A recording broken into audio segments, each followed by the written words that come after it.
السلام عليكم ورحمة الله وبركاته. بعرض لكم أنا الآن مقطع فيديو واشتيكم تشوفوا هذا الفيديو للنهاية، وإذا لم تستطيعوا أن تشاركوا في الموضوع الذي أنا بتكلم فيه أقل حاجة شاركوا المقطع الفيديو لأجل ليوصل إلى من يهمه أمر البنات هذا الذي بعرضهن لكم بالفيديو. وفي نهاية المقطع أنا بوضح لكم إيش الذي نفعل وإيش نسوي وإيش الذي الصح الذي احنا نفعله كواجب إنساني. شاهدوا الفيديو.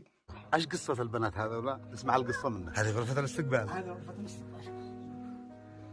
جاء المطر خارجين تحت أي شجرة، يا أبو مطر يدخلون تحت هذا. تحت هذا؟ البيت حتى الله يكرمك بلا حمام. وين نروح هذا كله؟ 6 مخالف أمهات. وين نروح؟ 3 شباب. هذول 3. السلام عليكم ورحمة الله وبركاته. ايش قصة البنات هذولا؟ اسمع القصة منك. هذول أبوهم توفى له الآن 15 يوم. عاد باقي غير هذول الخوات؟ باقي 3 حبات أمهات. احنا في قرية الجعاشنة اسمها؟ أيوة احنا في ريد. قرية ضاسة. ضاسة. في آخر منطقة من ريد. الله. في قرية ضاسة. قصة البنات هذولا كملها المعذرة لو قاطعتك. قصة البنات هذول أن أبوهم توفى بجلطة. أول كان عنده العمود الفقري، جلس يتعالج بإب مع أصحاب الخير، وبعدين فجأة جاءت له جلطة وتوفى. الله يرحمه. وهو لا معه لا أرض ولا معه مأوى. هذا البيت حق واحد. والله إن قصتهن حق واحد توجع القلب. أيوة. أقسم بالله. شوفوا أنا قبل ما أزيد أتوضح لهم القصة كامل، شوفوا باختصار البنات هذولا كمهن 6 بنات. 6 بنات يعني ما بش معاهن أخ ما بش أخ. ولا معاهن أحد، وما بش معاهن بيت، بلا بيت. 6 مكالف 8 عزبات كبار في هذا الصغار، وفي 3 كلها عزبات. ما بش معاهم بيت ولا معيل. تخيلوا يعني ما بش معاهم بيت الذي يسكنون فيه. أنا برويكم البيت الذي هن الآن جالسات فيه، هذا لا حقكم وانتوا أخبر. إذا جاء المطر خارجين تحت أي شجرة. شوف وين يخرجين. الله. يخرجين من البيت. يخرجين من البيت ويصيرن تحت شجرة. أيوة. شوف منظر البيت كيف هي. يروح تحت شجرة أو بيت ناس من الجيران.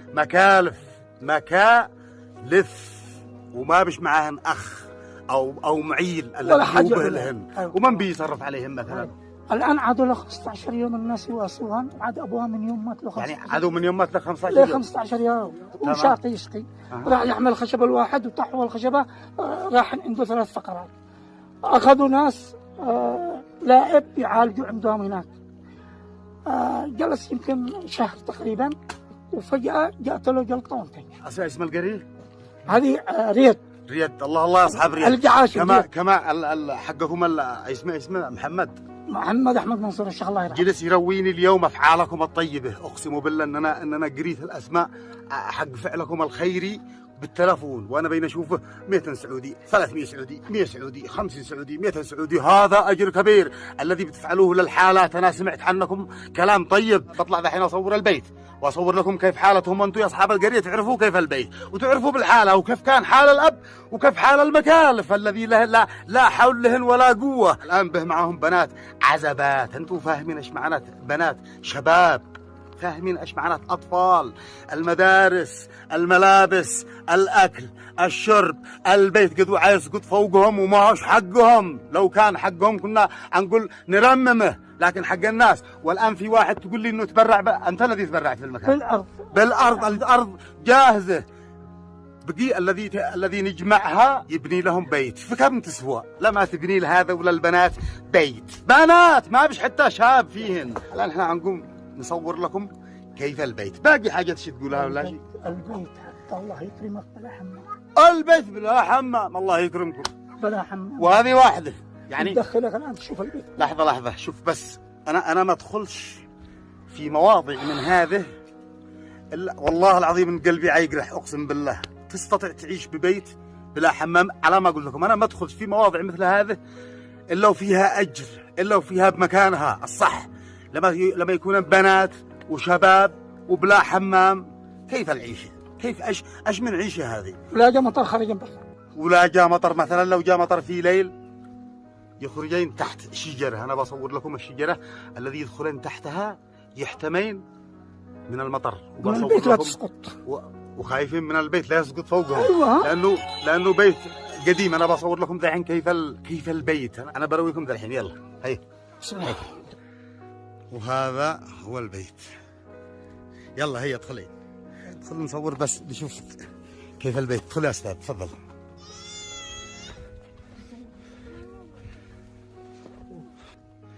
هذا الباب على فكرة. ها هذا هو البيت. هذه الدرج. الله. هذا البيت.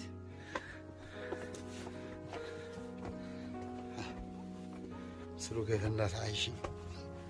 يا الله. بنات بعدين. هذه غرفة. هذا الاستقبال. هذه غرفة الاستقبال. هذا غرفة الاستقبال. هذا الاستقبال وهذا البنات الصغار. الله. والمصحف. أقسم بكتاب الله ما أنتم خسرانين، وكتاب الله هذا ما أنتم خسرانين. لو ساعدت الأسرة هذه وبنيت لهم بيت وأنتم قدها. شوفوا حتى الطاقة ما هيش طاقة. ما عاد قدرت ايش اتكلم والله. هذه طاقة. هذه قدي هكذا يرقدوا هكذا يعني وبرد. وهذه الطاقة الثانية. هذول المساند يرتزحوا عليهن. هذول المساند. هذا هو المطبخ. ايش هذا؟ هذه غرفة يا سعد. هذه غرفة. هذول ملابسهم شوفوه. هذا حقهم الدولاب. البيت مقابر. وين هذول هنا البنات. وهذه الثالثة. ايوه. هذول هن. هذا الذي ادى لهم الأرضية. الله يكتب أجرك. وهذا ايش؟ هذا علم فلسطين. علم فلسطين. تحبوا فلسطين؟ ها؟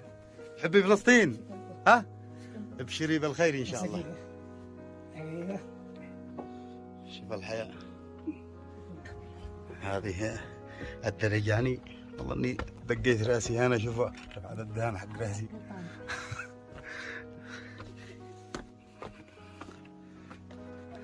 هذا البيت الذي ما هوش بيتهم. هذا كمان مش هو بيتهم. يعني حتى البيت الآن بلا حمام. بلا حمام. ما في حمام. الله. فكر يعني مسك بلا حمام. وين نروح هذا كله؟ 6 مخالف وين نروح؟ 3 شباب. هذول 3 لا حول ولا قوة الا بالله. هذا كمان عدو من حلمات. ما له الا 15. اين الشجرة؟ شوفها. روينا بالشجرة. لا ابو مطار يدخلون تحت هذا. تحت هذا. ايوه. هانا. جينا البنات بس كجلسين لو ما يجي مطر كيف تفعلين؟ ايوه. هانا يجلسين. يتخبان هنا لان البيت تسقط. البيت قايل للسقوط. ويجن هانا طول الليل لو بمطر. مع امها اذا جاء المطر هنا ولا بيت واحد من الجيران. مأساة. اقسم بالله اني مأساة. وفوق هذا عاد انت تبتسمي. ايوه تضحك. والله. ولا هناك. ولا تحت ولا عند الجيران. الله كم معه اجر الذي يشارك ويساهم في اسعاد البنات هذول. هذه دحين الارضيه اللي اديت لها لهم. نعم. ها هذه. الله يكتب اجرك. عيال عمك نفعل لهم مناشده. ايش اسمهم؟ احنا نفعل لهم مناشده الان. الاستاذ عصام هو محامي. المحامي عصام محسن قاسم المليثي. ومن؟ والاستاذ رشاد محسن قاسم المليثي. علشان معاهم في الزوة هذه. اي نعم. خلاص هذه المناشده لهم. والاستاذ عبد الملك بصنعاء هناك محامي برضه. عيال عمك. الاستاذ عبد الملك محسن قاسم. هذول عيال عمك. هذول عيال عمي. يعني ما يتكلمون بصنعاء. انت تنقل لهم لا تحت. انا انقل لهم يشتوا بدل ادي لهم بدل هنا، يشتوا بالقريه حقهم بدي لهم بالقريه، يشتوا ثمن ادفع لهم ثمن. الله. انا داري انهم ناس مترفعين فوق ماشي يدورش الكلام هذا، بس اذا في واحد من الورثه قل انا مستعد ان انا اغطيه. والنعم بحالك. نعم. والله انك فرحتني اقسم بالله. والله اغطي. المهم هم اذا ما صبرتش هذه البقعه، اذا ما صبرتش تدبر لهم انت، هذه في وجهك. صابره هنا. اذا ما صبرتش مثلا. لا وصابره. مثلا ادبر لهم انا مكان. بس احنا ما نشتي من الفاعلين الخير الا حق المواد الذي يبنوا. وهي اما الله. المكان علي الله هنا أو علشان هذول الاطفال او باي مكان، علشان هذول الزهرات، عشان هذول الزهرات ان شاء الله يدعين لفاعلين الخير. نعم. ويدعن لك. اقسم بالله ما ان هذول فيهن اجر صح. هذول مكالف لا حول لهن ولا قوه. اين يسيرين؟ هذا الان ما قد له من حين مات ابوهن الا 15 يوم. ماذا بعد 15 يوم؟ الله الله يا فاعلين الخير. لو تشوفوا كم المسافه الذي قطعناها لما وصلنا لعند الاسره هذه، بس في ذلك الخير والبركه. يقول ساعي الخير كفاعله. هذا هو الذي ادانا له. أنا أقسم بالله ما معانا شيء إلا الأجر والثواب عند الله، ويرضى علينا الله إن احنا بنسعى خير لأنه مكالف. أسأل الله إنه يكتب أجرنا وأجر كل من بيتفاعل مع الأسرة هذه. الله الله لا تفلتوهم، يا أصحاب الجعاشن، يا أصحاب إب، يا أصحاب الشعر، يا أصحاب حبيش، يا أصحاب بعدان، يا أصحاب العود، يا أصحاب إب بشكل عام. الله الله هذولا حقنا، هذولا أخواتكم وخواتي، لا تفلتوهنش. اذا فلتناهن والله انه يعني هو انتم احرار شو تفعلوا خير، انتم احرار بفعل الخير، لكن والله انه عيب علينا ان احنا نخلي بنات وسبع مكالف هناك بلا بيت. اسال الله انه يكتب اجرك الذي شارك الفيديو هذا بنيه انه يوصله لفاعلين خير يدعموا الاسره هذه يفعلوا لهم بيت. تحياتي. رجعنا لكم نوضح لكم ايش الذي بنسويه. بكم بتخزن انت باليوم؟ أنا بكم بين أخزن باليوم؟ هذا خلاص تخزينة يوم لا تخزنوهاش، يعني اليوم بكرة لا تخزنوش، وحولوا بالمبلغ الذي بتخزنوا فيه. أي أفضل تخزن وأنتم عارفين النهاية لا فين، ولا تفعل بحق القات هذه صدقة جارية تبعد عنك المصايب وتبعد عنك مصارع السوء. الحق القات هذه احنا حنبني بها بيت لهذولا البنات المساكين هذول الذي ما بش معهن من يعيلهن. نبني بيت. تخيل بحق القات يعني يوم واحد ما تخزنش ونقدر نجمعها ونبني بيت لهذه الأسرة. والذي يشتي يحول الذي هو قادر، أنا بطرح ذا الحين الذي يشتي حق القات هذه الذي عتديها ودعها لهذا الرقم الكريمي الحساب الكريمي، ولا حولها حوالي هذه المعلومات الذي أنا بطلع لكم في الشاشة، الذي الآن في الشاشة للتحويل وللتواصل. يعني رقم الاسم الذي أتحول عليه، ورقم التلفون، ورقم التلفون الاتصال وللاستفسار، واتساب، وإيداع رقم حساب كريمي، إيداع كل حاجة إذا عندكم. أسأل الله إنه يكتب أجرنا وأجركم، يا الذي شاركتوا الفيديو أو يا الذي أودعتوا أو يا الذي حولتوا من أجل هذولا البنات، ومن أجل نبني لهذولا البنات بيت. تحياتي.